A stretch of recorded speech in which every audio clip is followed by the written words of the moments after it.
नमस्कार मित्रांनो, मार्केट मंथन यूट्यूब चॅनलमध्ये आपलं स्वागत आहे. तर फर्स्ट ऑफ ऑल आजचं सेशन जे सेशन झालेलं आहे ते एकदम बेस्ट सेशन होतं. जी साधारण 2 वाजेच्या नंतर मार्केट एक कंटिन्युअसली अपसाईड रॅली दिलेली आहे आणि त्यात नो इश्यू की एक साइडवेज मार्केट होतं. आज कदाचित रेंज बाउंड राहू शकत होतं, जे आपण लाईव्हला डिस्कस केलं. पण कुठं ना कुठेतरी एक असा स्पाइक आला 2 वाजेनंतर कंटिन्युअसली मार्केट अपसाईडला गेलेलं आहे. तर आजचे बायस होते माझे बुलिश साईडचे. ठीक आहे. जसं आपण म्हटलेलं होतं लाईव्हमध्ये डिस्कस केलं. मी 2 दिवसापासून व्हिडिओ बनवू शकलो नाही. त्यासाठी सॉरी. बट माझे सकाळचे जे बायस होते ते मी बुलिश साईडला ठेवले होते, की आजचा ट्रेड मी बुलिश साईडलाच करेल. पण आज मी कुठलाही ट्रेड केलेला नाही, कारण मार्केट ऑलरेडी डाऊन साईडला आलं, परत पुल बॅक घेतलं, परत डाऊन साईडला आलं आणि थांबलेलं सस्टेन करत होतं. परत तिथं कुठं ना कुठं सस्टेन करत होतं. मला वाटलं की साधारण 700 आणि 600ची लेवल मार्केट कंटिन्युअसली मध्येच ठेवेल. त्यामध्येच राहील. रॅली येण्याची शक्यता नाही. त्याच्यानंतर मग मी इथे कुठेतरी लाईव्ह क्लोज केलं आणि त्याच्यानंतर मार्केटला वॉच केलेलं नव्हतं. हरकत नाही. आज आपण लाईव्हमध्ये 2 गोष्टी डिस्कस केल्या. M pattern, double M pattern, double bottom pattern, M pattern, W pattern या गोष्टी आपण डिस्कस केलेल्या आहेत. जर ते बघितलं तर तुम्हाला लाईव्ह बघितलं तर तुम्हाला काही गोष्टी क्लिअर होऊन जातील. तर हरकत नाही. आजचं सेशन इम्पॉर्टंट होतं. आता आपण बघून घेऊ उद्याचं सेशन. उद्याचं सेशन काय असू शकतं? आपले कोणते बायस कसे राहू शकतात आपण बघून घेऊ. फर्स्ट ऑफ ऑल 1 अवरच्या टाईम फ्रेमवर जर आलो, तर 1 अवरच्या टाईम फ्रेमवर तुम्हाला गोष्ट कळेल, की मार्केटमध्ये एक ट्रेंड लाईन येत होती. जी trend line market continuously respect करत होतं आणि ती ट्रेंड लाईन तुमची ही अशा पद्धतीची एक ट्रेंड लाईन आपण ड्रॉ करू शकतो. मार्केट कंटिन्युअसली या ट्रेंड लाईनला येत होतं आणि इथूनच मार्केट डाऊन साईडला येत होतं. इथं सुद्धा आपला रेजिस्टन्स घेतला आणि मार्केट डाऊन साईडला क्लोज झालं होतं. तर आजचं सेशनमध्ये मार्केट तिथेच ओपन झालं आणि तिथेच कुठेतरी सपोर्ट घेत मार्केट अप साईडला जाण्यासाठी रेडी झालं आणि ऑलरेडी हा जो गॅप होता हा मार्केटचा काल फिल झालेला होता. पण मार्केटने आज राहिलेला उरलेला गॅप जो होता तो सुद्धा मार्केटने आज फिल करून टाकलेला आहे. आता पॉझिटिव्ह क्लोजिंग झालेली आहे. त्यानंतर आपण सगळ्यात महत्त्वाची गोष्ट फर्स्ट आपली जी गॅप अप आणि गॅप डाऊनची जी प्रोसेस आहे, जी कंडिशन आहे ती आपण डिस्कस करून घेऊ. तर जर बघितलं तर मार्केटमध्ये आता विकनेस आणि स्ट्रॉंगनेस कसा फाइंड करायचा ते सांगतो. 2 कॅन्डल तयार झाले तर मित्रांनो, 2 कॅन्डलनंतर थर्ड कॅन्डल तयार झाली. इथं बिअरिश ट्रेड आपल्याला पॉसिबल होते, राईट? पण मार्केटने अचानक एक सडन अपसाईडला स्पाइक दिलेला आहे. म्हणजे मार्केट डाऊन साईड आलं, मार्केट अपसाईड गेलं, मार्केट 50%ला आलं, मार्केट आता रिट्रेसमेंट करते वरच्या साईडला. मग कुठं ना कुठेतरी आपल्याला बघायला मिळतंय, आपल्याला आता एक आपला अपसाईडचं ट्रेंड आपल्याला बघायला मिळतो आहे 1 डेच्या टाईम फ्रेमवर क्लिअरली. 1 अवरच्या टाईम फ्रेमवर क्लिअरली आपल्याला बाय ऑन डिपची कंडिशन दिसते आणि कुठं ना कुठेतरी मार्केट वरच्या साईडला जाताना आपल्याला दिसतं आहे. तर सेंटिमेंट होऊ शकतात का? हे आता बुलिश साईन आहे का? हा बेस तयार होऊन गेलेला आहे का? स्टिल मित्रांनो आपल्याकडे हा गॅप पेंडिंग आहे. ठीक आहे. हा गॅप पेंडिंग आहे. मार्केट कधी पण हा गॅप पेंडिंग फील करू शकतं आणि मार्केट अपसाईडला जाऊ शकतं. त्याच्यात आपण कुठल्याही पद्धतीचं याच्यानं आपण हे नाही करू शकत, की हा आता इथून कंटिन्युअसली अपसाईड जाईल. हा गॅप पण कधी पण फील करू शकतो. पण त्याच्यामागे प्रोसेस, त्याच्यामागे डेटा आहे, त्याच्यामागे खूप साऱ्या कन्सेप्ट्स आहेत, की मार्केटमध्ये कधी पण एक वीकनेस येऊ शकतो आणि मार्केट हा गॅप फील करू शकतो. बट स्टिल आजच्या सेशनवरून मागच्या 3 सेशनवरून आता एवढं तर फिक्स झालेलं आहे, की मार्केट आता अप ट्रेंडसाठी आपल्याला कुठं ना कुठेतरी दिसत आहे. 1 डेच्या टाईम फ्रेमवर बघितलं तर मार्केटमध्ये पॉझिटिव्हनेस आता आहे. मला तरी वाटतंय 1 डेच्या टाईम फ्रेमवर ना इथे एखादी कॅन्डल ही इनसाइड कॅन्डल तयार होऊन जायला पाहिजे. ठीक आहे. इनसाइड कॅन्डल तयार झाली तर जेणेकरून रेड कॅन्डल पाहिजे आणि ती तर इनसाइड कॅन्डलचा अपसाईडला ब्रेकआउट व्हायला पाहिजे. तर तिथून आपल्याला एक सस्टेनेबल अपसाईड रॅली बघायला मिळू शकते. ती आपली कुठं ना कुठेतरी ऑल टाईम हायच्या आसपास राहू शकते. हां, एक आहे 26,000चा हर्डल आपल्यासाठी सगळ्यात इम्पॉर्टंट राहणार आहे. 26,000 हा राउंड नंबर, 26,000 हा सायकॉलॉजिकल नंबर, 26,000 हा OI वाईज नंबर खूप इम्पॉर्टंट राहणार आहे. याला जर मार्केटने तोडला तर मार्केट कुठं ना कुठेतरी आपल्याला ऑल टाईम हायकडे मार्केट आपल्याला बघायला मिळू शकतं. ठीक आहे. हे लक्षात ठेवा. आता सगळ्यात महत्त्वाची गोष्ट मी ॲव्हरेज प्राईस एकदा काढून घेतो. तुम्हाला सांगतो 1 मिनिटं फक्त. तर ॲव्हरेज प्राईस काढलेली आहे. ॲव्हरेज प्राईसला आपण नाव देऊन देऊ. 1 अवरच्या टाईम फ्रेमवर येऊ. आता आपण इथून डिस्कस करायला सुरुवात करू. तर फर्स्ट कंडिशन गॅप अप. ठीक आहे. कारण मार्केट वरच्या ॲव्हरेज प्राईसच्या वर क्लोज झालेलं आहे म्हणून गॅप अपची पॉसिबिलिटी आणि उद्याचे सेशन सुद्धा आपलं बाय ऑन डिपचं राहील आणि बुलिश बायस आपले राहणार आहेत 1 डेच्या टाईम फ्रेमवर. ठीक आहे. आता सगळ्यात महत्त्वाची गोष्ट जर 1 अवरच्या टाईम फ्रेमला आलो तर 1 अवरच्या टाईम फ्रेमला तुम्हाला तिथं काय काय गोष्टी दिसत आहेत ते तुम्ही आता इथं मार्क करून घ्या. सगळ्यात महत्त्वाची गोष्ट इम्पॉर्टंट आपल्याला रेजिस्टन्स राहणार आहे 26,000चा. ठीक आहे. आपण डायरेक्ट इथं हॉरिझॉन्टल लाईन मार्क करून घेऊ. 26,000 सगळ्यात इम्पॉर्टंट हर्डल राहणार आहे आपल्याला. चला ठीक आहे. राउंड नंबर्स करून घेऊया. ठीक आहे. 26,000 एकदम इम्पॉर्टंट रेजिस्टन्स राहणार आहे, जो आपल्याला कुठं ना कुठेतरी तर 1 अवरच्या टाईम फ्रेमवर जर बघितलं तर आपल्याला एक आता इथं एक सिग्नल असा दिसतो. तुम्हाला एक दाखवतो मी, की 50% लेव्हल इम्पॉर्टंट काय आहे आपल्याला ते डिस्कस करायचं. सगळ्यात महत्त्वाची गोष्ट, की जर समजा लेटेस्ट स्विंग लो, ठीक आहे, हा पण कन्सिडर करू शकतात किंवा हा कन्सिडर करू शकतात. पहिले आपण हा कन्सिडर करून पाहू. लेटेस्ट स्विंग लो टू हाय जर मार्क केला तर आपल्याकडे 2 लेव्हल येत आहेत मित्रांनो. एक आहे तुमची 0.6, एक आहे तुमची 0.5. बघा आता बघा तुम्हाला मी इथं आणि जर ही कन्सिडर केली तर 0.5 0.6 इथे येते. हे बघा, सगळ्यात महत्त्वाची गोष्ट ही 50% रिट्रेसमेंटची झोन असतो हा, आणि त्याच्या जर 50% झोन मार्क केला तर आपल्याला 3 लेवल निघतात मित्रांनो. याला इरेज करून बघा, 3 लेवल निघतात आपल्याला, की मार्केटमध्ये बघा कुठं ना कुठं तरी एक स्ट्रॉंग बायस आपल्याला बघायला मिळत आहेत. एक स्ट्रॉंग अप मूव्ह नंतर डाऊन मूव्ह नंतर आपल्याला 50% रिजेक्शन, आणि तिथून कंटिन्युअसली मार्केट तुम्हाला अपसाईड जायला दिसलेलं आहे, अपसाईड जाताना आपल्याला दिसलेलं आहे. ठीक आहे, तर जर बघितलं तुम्ही वन डेच्या टाइम फ्रेमवर, तर वन डेच्या टाइम फ्रेमवर आपल्याला इथून शार्प बाईक दिसलेली आहे, इंगल्फिंग कॅन्डल दिसलेली वन डेच्या टाइम फ्रेमवर, आणि इथून कंटिन्युअसली मार्केट अपसाईडला जाते. ठीक आहे, तर आता सगळ्यात महत्त्वाची गोष्ट राहणार आहे आपल्याला प्रिव्हियस डे हाय. चला ठीक आहे, 1 आवरच्या टाइम फ्रेमवर 1 आवरवर आपण डिस्कस करून घेऊ. हा आपल्याला हाय इम्पॉर्टंट राहणार आहे, प्रिव्हियस डेचा हाय म्हणजे आजचा हाय एकदम इम्पॉर्टंट राहणार आहे. आणि सगळ्यात महत्त्वाची गोष्ट, हा जो बेस बनलेला आहे 650 जवळ, तर हा बेस सगळ्यात इम्पॉर्टंट राहणार आहे आपल्याला. जर इन केस मार्केटमध्ये हा बेस ब्रेकआउट होत असेल, ब्रेकडाऊन होत असेल खालच्या साईडला, तर मार्केटमध्ये कुठं ना कुठं तरी आपल्याला एक रिटेस्टिंग आपल्याला दिसू शकते ह्या लेवलपर्यंत, 25,512 पर्यंत. यामध्ये हीच लेवल का, तर आपल्या इथं 2 लेवल येत आहेत. एक आहे आपला ऑर्डर ब्लॉक सुद्धा आहे. ठीक आहे, कधी सांगतोय मी तुम्हाला ही कंडिशन, जेव्हा हा बेस ब्रेक होईल तेव्हा डाऊन साईडला, राईट.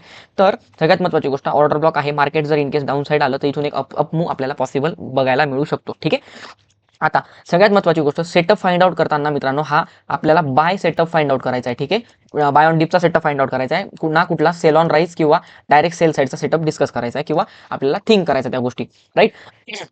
आता जर 15 मिनिटला आलो तर 15 मिनिटला आपण 1 आवरचा टाइम फ्रेम आपण अनालिसिस केलेले, हां वन डेचं केलेलं. आता 15 मिनिटला जर आलो तर खालून तुम्हाला जर एक ट्रेंड लाईन ड्रॉ करता येत असेल तर तुम्ही ट्रेंड लाईन ड्रॉ करू शकता. आता ही तुम्हाला एक ट्रेंड लाईन तुम्हाला इथं दिसते, तिचा आपण कलर चेंज करून घेऊ, ब्लॅक करून घेऊ. ठीक आहे, तर इन केस मार्केटमध्ये ही लेवल ॲव्हरेज प्राइस पण रिस्पेक्ट होते, पण ॲव्हरेज प्राइसला एवढा आपण रिस्पेक्ट देत नाही त्या गोष्टीला. पण मार्केट इन केस जर उद्याच्या सेशनमध्ये फ्लॅट ओपन होऊन जर मार्केट डाऊन साईड येत असेल तर कुठं ना कुठं तरी इथून एक आपल्याला अपसाईड मोमेंटम बघायला मिळू शकते.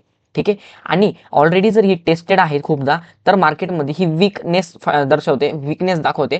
तर मार्केटमध्ये इन केस डाऊन साईड आलं तर ही रिटेस्ट होऊन मार्केट ह्या बेसपर्यंत जाऊ शकतं, आणि मग कुठं ना कुठं तरी इथून आपल्याला एक अपसाईड रॅली बघायला मिळू शकतं. मग ती अपसाईड रॅली आपल्याला 900 पर्यंत किंवा 26,000 घेऊन जाऊ शकते. ठीक आहे, आता जर इन केस मार्केट या ट्रेंड लाईन जवळ असेल, इथं कुठेतरी प्राइस ऍक्शन बनवत असेल, तर आपल्याला इम्पॉर्टंट रेजिस्टन्स राहणार आहे आपला डे हाय, प्रिव्हियस डे हाय म्हणजे आजचा हाय इम्पॉर्टंट राहणार आहे. जर याच्यावर 15 मिनिटाची कॅन्डल जर ब्रेकआउट होऊन क्लोज झाली आणि तिचा हाय निघत असेल तर आपण एसएल लावून आपण प्लॅन करणार 26,000च्या च्या लेवलपर्यंत. ठीक आहे, 26,000 प्लॅन नका करू, साधारण 25,900च्या आसपास तुम्ही प्लॅन करू शकतात, आणि कुठं ना कुठं तरी तुमचा इथं एसएल टार्गेट सेट करू शकतात. एसएल हा देऊन, ठीक आहे, खालचा एसएल देऊन, ब्रेकआउटच्या कॅन्डलचा एसएल देऊन तुम्ही वरचा प्लॅन करू शकतात. एकदम सिंपल आहे, 15 मिनिटाच्या टाइम फ्रेमवर ही अनालिसिस. कारण वरती जाण्यासाठी मार्केटकडे आता एक आहे इथं गॅप, जो मार्केट फील करू शकतो. ठीक आहे, ऑलरेडी हा एक गॅप होता तो फील केलेला मार्केटने, आता हा गॅप पेंडिंग आहे, हा गॅप पण फिलिंग करू शकतो मार्केट. आता जर इन केस मार्केटमध्ये विकनेस यायचा असेल, सगळ्यात महत्त्वाची गोष्ट लक्षात ठेवा, जोपर्यंत आपला आजचा लो, तर आपण इथं माइल्ड बिअरिश होणार. ठीक आहे, जेव्हा हा लो निघेल तेव्हा माइल्ड बिअरिश होणार.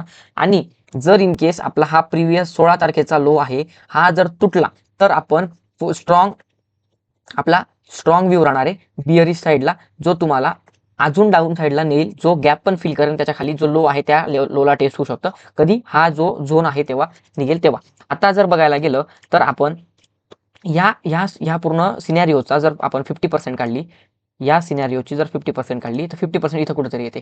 आणि आजच्या सेशनमध्ये आपण 75 मिनिट जी आहे, 75 मिनिटची जी 50%ची जी रेंज होती ती आपण मार्क केली होती. कंटिन्युअसली मार्केट त्या रेंजकडे येत होतं, तिथूनच मार्केट अपसाईड जात होतं, आणि ही लेवल होती ती, इथंच मार्केट कंटिन्यू सस्टेन करत होतं, अपसाईड गेलं, टेस्ट केलं आणि मार्केट अपसाईडला गेलं. ठीक आहे, तर हे आपलं निफ्टीचं 15 मिनिटाचं अनालिसिस. 5 मिनिटवर जर आलो तर 5 मिनिटला सगळ्यात महत्त्वाची गोष्ट, आता बघा हा सुद्धा एक बेस आहे, ह्या बेसला मार्केटने खालच्या साईडला तोडलं तर मार्केटमध्ये आता इथं एक ट्रॅपिंग सिनारिओ असा होऊ शकतो. बघा ट्रॅप सिनारिओ कसा होऊ शकतो, जर डायरेक्ट गॅप फ्लॅट ओपन झालं, डाऊन साईडला आलं, ठीक आहे, आणि जर वरच्या साईडला जर जात असेल मार्केट ह्या लेवलपासून, तर मार्केटमध्ये एक ट्रॅपिंग सिनारिओ तयार झालेला आहे. कारण हे जे आता सेलर्स ऍक्टिव्हेट झालेले तिथं, ठीक आहे, आणि ह्या सेलर्सच्या या रॅलीमध्ये मार्केट कंटिन्युअसली तर अपसाईडला जाणार नाही, राईट. जरी गॅप अप ओपन झाला तरी मार्केट खाली येईल. ठीक आहे, यांना तर टार्गेट नाही करू शकत मार्केट, पण हे जे लोक घुसलेले आहेत आता सेलर्स, त्यांचं तर ऑटोमॅटिक इथं एसएल कट होईल. पण हे जे बायर्स घुसलेले आहेत ना, यांचा एसएल इथं कट होण्याचे चान्सेस आहेत, म्हणून मार्केट एक डाऊन साईड मुवमेंट देईल. डाऊन साईड मुवमेंट आजची क्लोजिंग किंवा आजचा लो या ठिकाणी कुठं ना कुठं तरी एक ट्रॅप सिनारिओ बनू शकतो. जर हा लो ब्रेक होत असेल तर मार्केटमध्ये एक हॅमर टाईप कॅन्डल इथं बनेल. ठीक आहे, आणि इथून एक मार्केटमध्ये सस्टेनेबल अपसाईड रॅली येऊ शकते.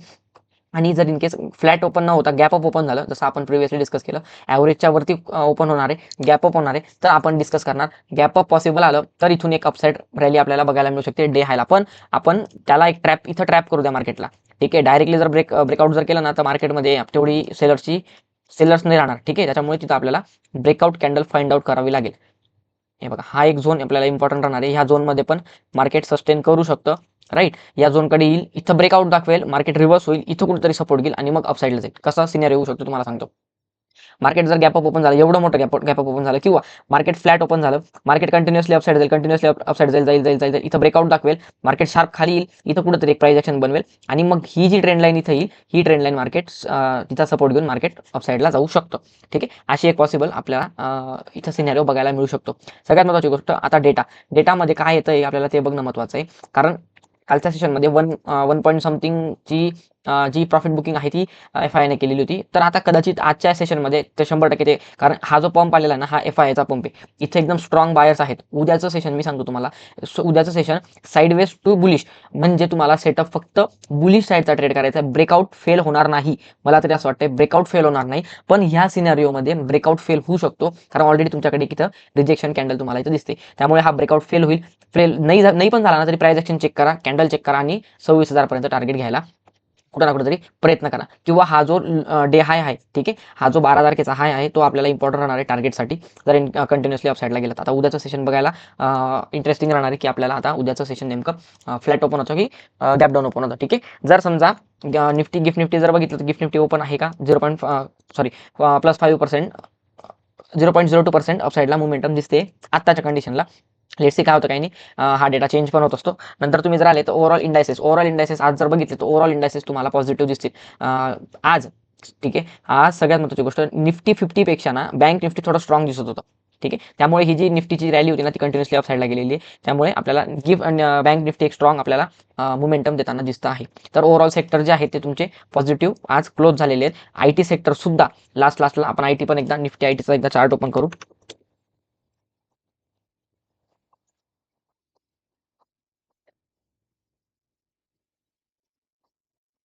निफ्टी IT मध्ये पण तुम्हाला एक रिव्हर्सल दिसलेला आहे इथून. ठीक आहे, हा एक रिव्हर्सल दिसलेला साधारण 1.25%च्या आसपास रिव्हर्सल आपल्याला दिसलेला आहे. त्यामुळे कदाचित निफ्टीमध्ये एक शार्प बाईंग आलेली आपल्याला बघायला मिळते.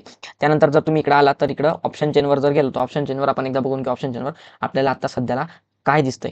ऑप्शन चेनवर आलो तर सगळ्यात महत्त्वाची गोष्ट तुम्हाला इथं दिसेल की 26,000 आपल्याला इम्पॉर्टंट हा रेजिस्टन्स म्हणून आपल्याला ऍक्ट होणार आहे. इकडे तेवढ्या पोझिशन्स आपल्याला दिसत नाहीये. खाली जर आलो तर खाली तुम्हाला 25,600 इम्पॉर्टंट दिसतोय, 25,700 इम्पॉर्टंट दिसतोय. कुठं ना कुठेतरी चेंज इन ओआय आपल्याला वाढताना दिसतोय. यामध्ये हे ऍड करा, यामध्ये हे ऍड करा, यामध्ये हे ऍड करा. ठीक आहे, तर कुठं ना कुठं तरी 25,600 आणि 25,700 वर ऑलरेडी एक तुम्हाला बाईंग आपल्याला बघायला मिळते. हा आपल्याला एकदम स्ट्रॉंग सपोर्ट काम करताना दिसेल आणि 26,000 आपल्याला स्ट्रॉंग रेजिस्टन्स म्हणून काम करताना दिसेल. ऑल ओव्हर रेजिस्टन्स साईडला एवढा काही कुठं आपल्याला हे दिसत नाही, पोझिशन दिसत नाहीये. फक्त आहे ती तुमच्या डायरेक्ट 26,500 ला आहे. तर मार्केट एवढं तिकडं कव्हर करणार नाही. बट लेट्स सी काय होतं काही नाही, आपण ते बघू. त्यानंतर आलो जर का टेक्निकलच्या याच्यात जर आलो, टेक्निकलमध्ये 2 दिवसापूर्वी चेक केलं तुम्ही. टेक्निकलमध्ये तुम्हाला जर विकलीवर गेला तुम्ही, विकलीवरनं तुम्हाला एक सेल साईड ऑपॉर्च्युनिटी दाखवते. जी समरी आहे ओव्हरऑल ती तुम्हाला समरी न्यूट्रल दाखवते आणि आपल्याला मुव्हिंग ॲव्हरेज सगळे बाईंग दाखवत आहे. ठीक आहे, जर इकडं डेलीवर जर आलो तर डेलीवर strong buy strong buy strong buy, मंथलीवर आलो तर बाय बाय बाय. तर सो ओव्हरऑल आपले जे बायस राहणार आहे ते आपले बाईंग साईडला राहणार आहे आणि आपण ते बाय ऑन डीप आपण आपल्या पोझिशन बनवणार आहोत. ठीक आहे, ही एक कंडिशन झाली. त्यानंतर इकडं काय आहे का आपल्याला हे बघणं इम्पॉर्टंट राहणार आहे. इकडं तुम्हाला तशा काही न्यूज दिसून नाही राहिल्या. ठीक आहे, हरकत नाही. इकडं कुठं आहे का, हां, पीसीआर जर चेक केला तर पीसीआर आता आपला कुठं 1च्या आसपास आपला पीसीआर चालू आहे, म्हणजे तो माईल बुलिश साईडला आपल्याला बघायला मिळू शकतो. ठीक आहे, चला ओव्हरऑल गाईज हे आपलं निफ्टीचं अनालिसिस. यामध्ये आपण लेवल्स डिस्कस केल्या निफ्टीच्या लेवल डिस्कस केल्या. निफ्टीच्या काय प्राइस ॲक्शन असू शकतं ते आपल्याला बघणं इम्पॉर्टंट राहणार आहे. आणि ह्या ठिकाणी ना तुम्हाला एक गोष्ट दाखवतो. ह्या ठिकाणी तुम्हाला एक ऑर्डर ब्लॉक दिसेल. ठीक आहे, या ठिकाणी एक ऑर्डर ब्लॉक दिसेल, जो ऑर्डर ब्लॉक मार्केटने अजून फिल केलेला नाहीये. कदाचित इथं येऊन मार्केट अपसाईडला जाईल किंवा इथं काय करेल मार्केट ऑर्डर ब्लॉकला पण रिस्पेक्ट करणार नाही, डायरेक्ट डाऊन साईडला येईल. ठीक आहे, पण इथं तुम्हाला एक वीक अशी दिसेल, अशी एखादी वीक दिसेल तरी तुम्ही एक बाईंग ऑपॉर्च्युनिटी बघू शकता, कारण ऑर्डर ब्लॉक पासून पोझिशन ऍक्टिव्हेट होऊ शकतात. हे जवळचे बायर्स जर मार्केटने काढले तर मार्केटमध्ये आपल्याला अपसाईड मुवमेंटम बघायला, कारण यांना टार्गेट नाही करू शकत. ठीक आहे, कारण हे ऑलरेडी स्ट्रॉंग दिसत आहेत मला, कारण कंटिन्युअसली 5 मिनिटच्या कॅन्डल जर बघितल्या तर तुमच्याकडे 1 2 3 4 5 6 ते कॅन्डल 5 मिनिटाच्या कॅन्डलने संपूर्ण रॅली आपल्याला काढून दिलेली आहे अपसाईडला. त्याच्यामुळे या बायरचं टार्गेट नाही होणार, हे बायर्स टार्गेट होऊ शकतात शक्यता, कारण ऑलरेडी मार्केट एक रिव्हर्सल दाखवलेलं आहे. मार्केटमध्ये गॅप अप जरी ओपन झाला तरी शार्प खाली येईल, इथं कुठेतरी रिटेस्ट करू शकतो, मार्केट अपसाईडला जाण्यासाठी रेडी राहणार आहे. चलो गाइस, ठीक आहे, थँक्यू सो मच. आपण ज्या लेवल डिस्कस केल्या आहेत त्या फक्त आपण एज्युकेशनल पर्पजसाठी केलेल्या आहेत. कुठलीही आपण बाईंग आणि सेलिंग आपण या लेवल्समधून देत नाही, पण आपल्याला फक्त प्राइस ॲक्शन समजून घ्यायची आहे की प्राइस ॲक्शन कशी राहणार आहे ते. ठीक आहे, आता एक मिनिट फक्त. तर मला हे सांगायचं होतं, मूव्हिंग ॲव्हरेज जे आपल्या इथे लावलेले 50, 100 आणि 200. 200च्या वरती आहे म्हणून आपण बाय साईडलाच बघणार, 100च्या वरती आहे म्हणून बाय साईडला बघणार, आणि 50चा इथं सपोर्ट घेतलेला आहे म्हणून आपण इथं clear cut short by side आपण ट्रेड बघणार आहोत. कारण ह्या तिघं मूव्हिंग ॲव्हरेजच्या वरती जर असेल तर मार्केट क्लिअर कट शॉर्टकट आपण इथून घेणार नाही. क्लिअर कट आपण हा व्ह्यू अपसाईडला राहणार आहे. जर तुम्ही 21 EMA बी लावला तरी 21 EMAच्या वरती मार्केट गेलेलं आहे. ठीक आहे, तर ही एक कंडिशन असते, 21 EMAच्या पण वरती आहे, त्याच्यामुळे शॉर्ट टर्म जो आहे आपला तो तरी आपला एक बिअरिश नाही आहे, आपला बुलिश साईडला ट्रेड करणार आहेत आपण. ठीक आहे, चलो गाइस, ठीक आहे, थँक्यू सो मच. आपण येणारे सेशन्स असे डिस्कस करू, आणि लाईव्ह वगैरे पण आपण करत असतो, लाईव्ह वगैरे पण चेक करत चला, जेणेकरून ज्या गोष्टी आपण इकडे डिस्कस नाही करत किंवा राहून जातात त्या गोष्टी तिकडे लाईव्हमध्ये आपण डिस्कस करत असतो. हे बघा, बँक निफ्टी स्ट्रॉंग आहे आणि कुठं ना कुठेतरी ऑल टाईम हायच्या आसपास बँक निफ्टी चालली गेलेली आहे, पण तेवढं आपल्याला निफ्टी दिसत नाही. तरी अजून ऑल टाईम हायला आपल्याला अजून साधारण 2%ची रॅली द्यायची, म्हणजे साधारण 500-550 पॉईंटची रॅली द्यायची आहे. चलो बेस्ट, ठीक आहे, थँक्यू सो मच. व्हिडिओ आवडला असेल तर लाईक करा, शेअर करा, सबस्क्राईब देखील करा, आणि कमेंट देखील करा आजचं सेशन कसं गेलं, उद्याचं सेशन कसं राहणार आहे तुमचं. ठीक आहे, ही गोल्डची प्राइस ॲक्शन आपण ही ट्रेंड लाईन मार्क केलेली होती, तिथून आता बघू काय कसं प्राइस ॲक्शन बनतं. चलो, थँक्यू सो मच.